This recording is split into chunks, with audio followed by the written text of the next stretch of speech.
Thank you for joining the Live in Divine Harmony podcast. I'm Carmen, your divine synergist of Heart's Joy. I'm an awakened person of purpose, a spiritual life coach. I have a passion for life. I'm an author, a podcast host, and a numerologist. And in this week's podcast episode, we're going to talk about the astrology update. I was so focused on the numerology last week that I really didn't share with you about the astrology piece, what to look forward to in August.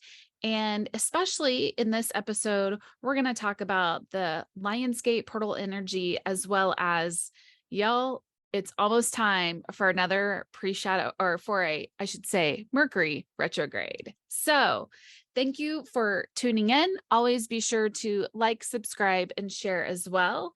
And let's dive in.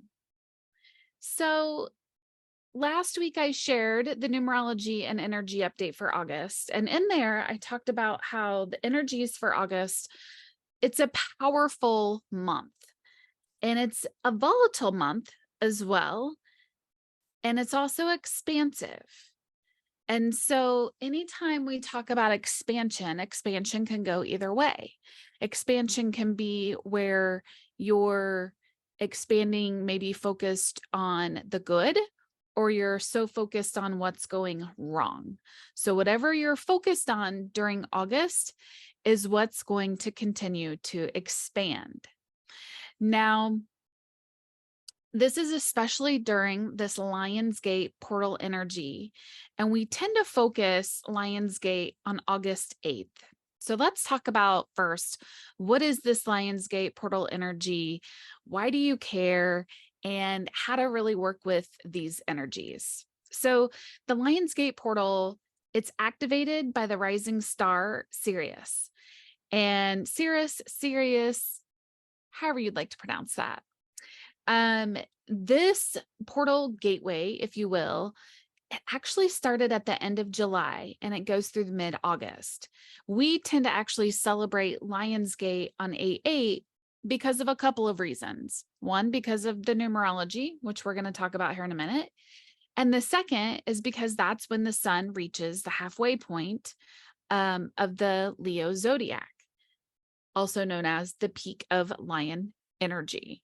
Now, it's also 8/8 day, August 8th, is also known as the day that's halfway between the solstice and equinox as well. So you're either halfway through winter or halfway through summer, depending on where you are.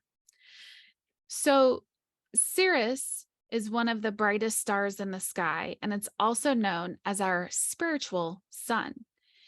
And this spiritual sun, it illuminates the truth of our soul.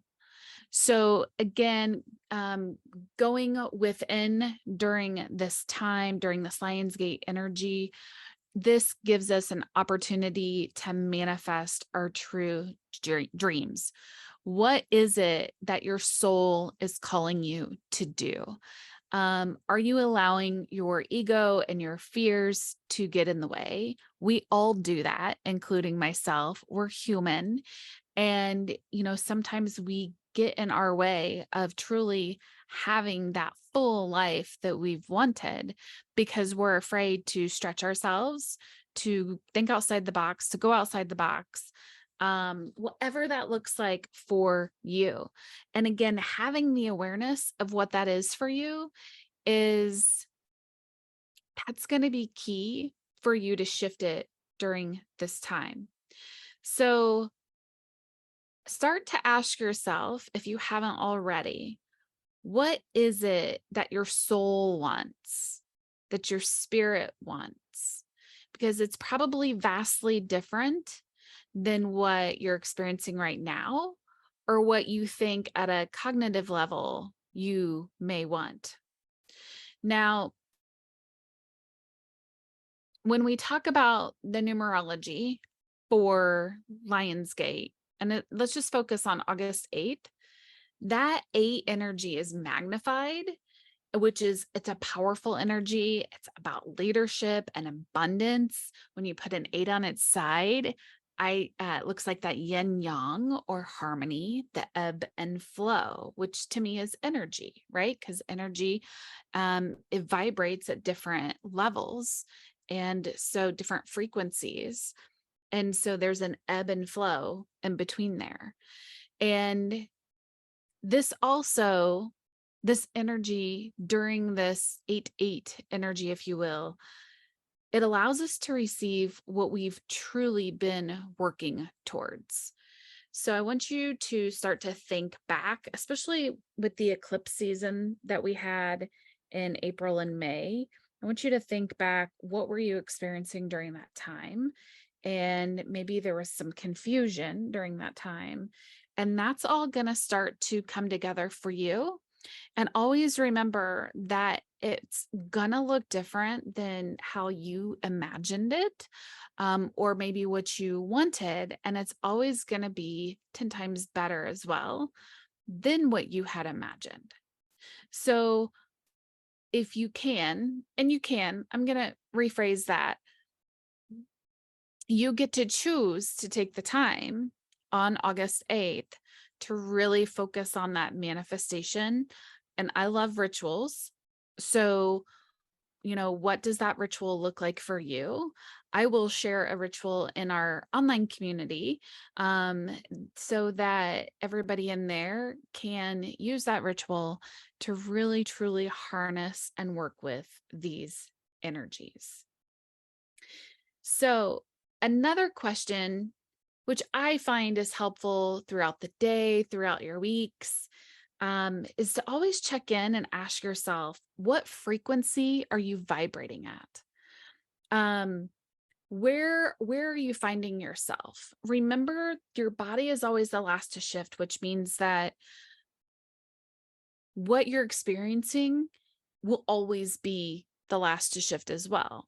It's not going to be in a immediate reaction, if you will. So it can be sometimes, it's normally not. So start to ask yourself, where are you and where would you like to be when it comes to your frequency? And that one of the easiest ways to do this is to notice your thoughts. Where are your thoughts? What are you focused on when you're thinking? And actually, this is something that we talk a lot about in the Creating a Life You Love Masterclass, because you get visual representations of where your mind is and what I call tapes truly are happening subconsciously every day. You actually get to see it during the masterclass.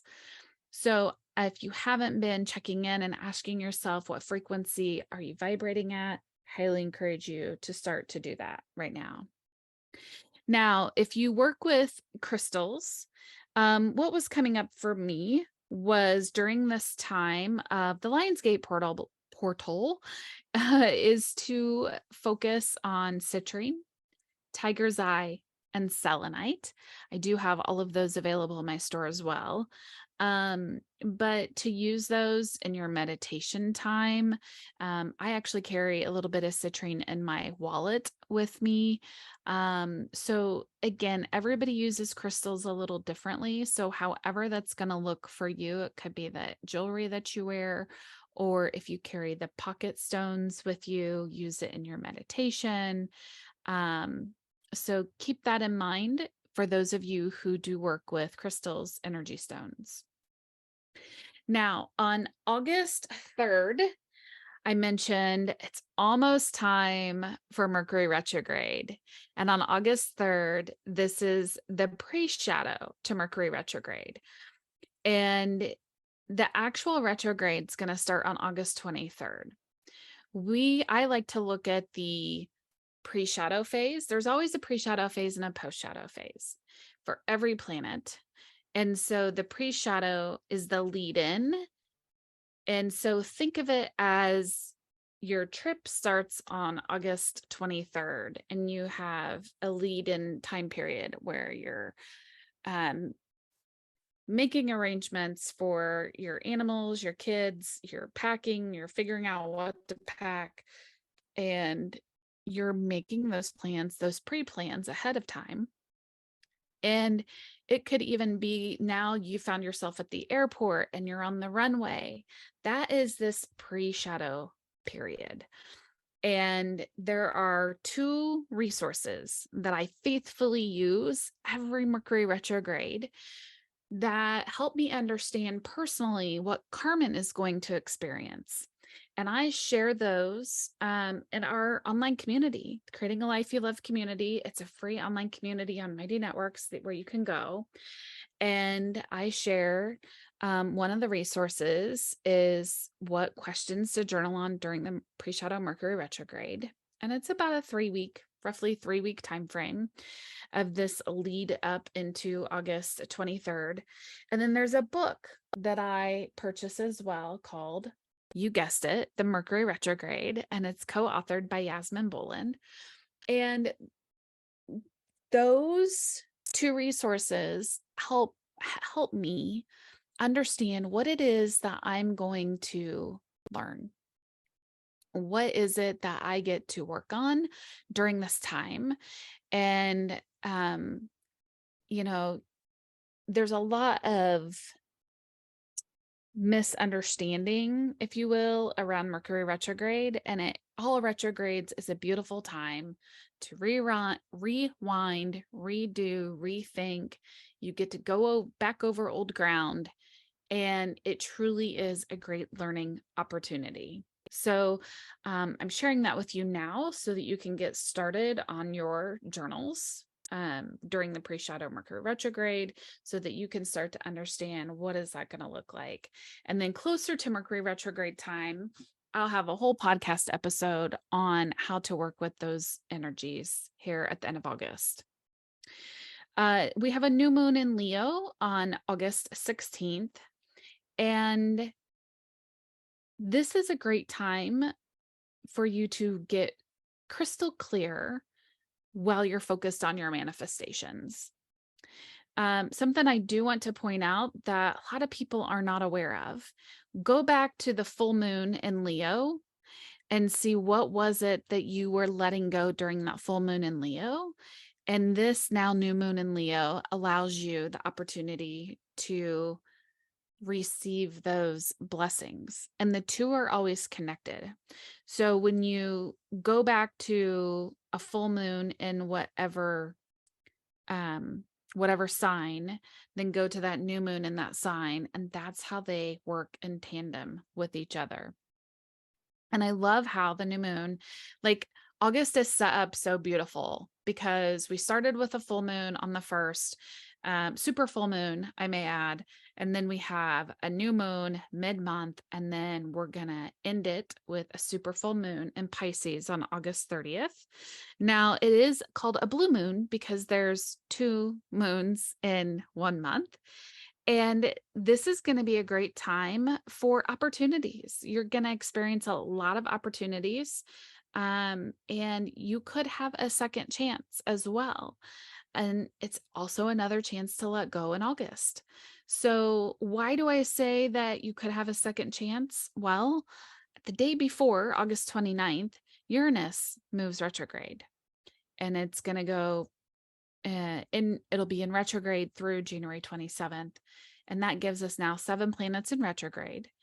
And Uranus being in retrograde gives us another chance. We get to allow and let go for that to happen and totally go with the flow and embrace the change. It's so interesting. I've shared with people, they ask, Carmen, how are you doing? Mixed bag of emotions personally and professionally, because I am undergoing a lot of change. And so it's figuring out and leaning into it and knowing that change is always good. It's just, you may not see it at that time or experience it that way at that time as well. So I hope that this has helped you. As I mentioned earlier, stay tuned because I will definitely be going, I almost said going live, not going live. We will do another podcast episode closer to time for Mercury retrograde to talk about that. Mercury seems to get a bad rap. because it does go retrograde at least 3 times a year, if not 4 times a year. And I'm getting ready to relaunch the moon calendars, the astrology calendars, which will show you all of the retrogrades for 2024, the eclipses, give you the dates for those, the new moons, the full moons. So if that's something that you are interested in purchasing, be sure to reach out. You can go to hearts-joy.com, go to contact and let me know. Those I'm getting ready to launch those for 2024. They're desk calendars, something that I've been using for quite some time, especially so that I can understand when things are happening and I can then look it up and say, oh, yeah, this is why, I'm experiencing somebody coming back from the past. It's Venus retrograde, it's Mercury retrograde. And so it's not a surprise to me. And I can then, I'm being proactive instead of reactive. So thank you so much for joining the Live in Divine Harmony podcast. And if you'd like to join our Creating a Life You Love community, it's a free community on Mighty Networks. You can go to hearts-joy.mn for mightynetworks.co. And until next time, we'll see you soon. Sending you much love.